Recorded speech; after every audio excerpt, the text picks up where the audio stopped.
Wole Soyinka Centre for Investigative Journalism is asking media organizations across Nigeria to prioritize balanced representation of women in news reportage and management.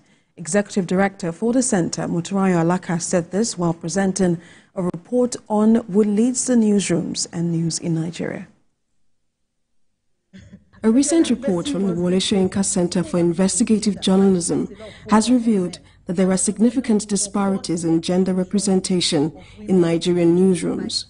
Titled, "What Leads the Newsroom and the News," the report highlights a huge gender gap between men and women in news management and the need to build the capacity of news media organizations. In the last 6 years again, what we have tried to do is look at women for who they are and encourage women who we believe can rise to leadership positions.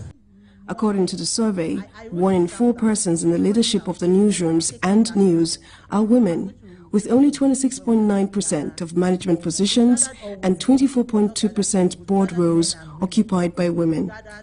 The face of news and the voice of news is predominantly male, and it's a power position, and nobody releases power or relinquishes power easily.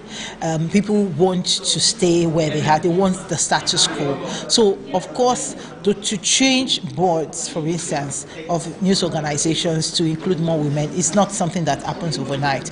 To include somebody in management at the highest level that is female is not something that happens overnight. So we also understand that. So there are challenges of what framework and what structure it requires. There are several women in positions of authority and knowledge who do not get invited as sources for information, especially regarding their areas of expertise.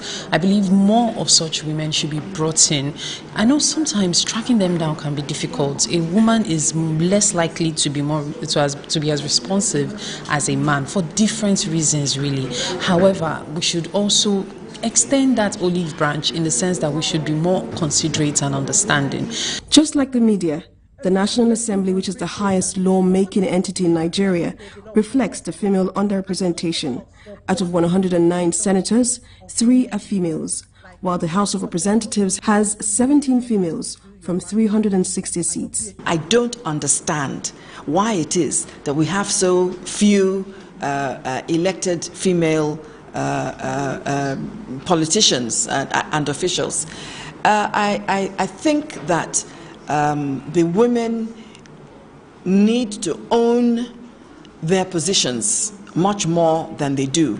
There is this, sometimes I get this feeling that there's this sense of victimization which has somehow overshadowed everything else. The Wole Soyinka Centre for Investigative Journalism hopes that with engagements like this, media organizations will commit to more inclusive practices that ensure women have equal opportunities to lead and shape the future of journalism.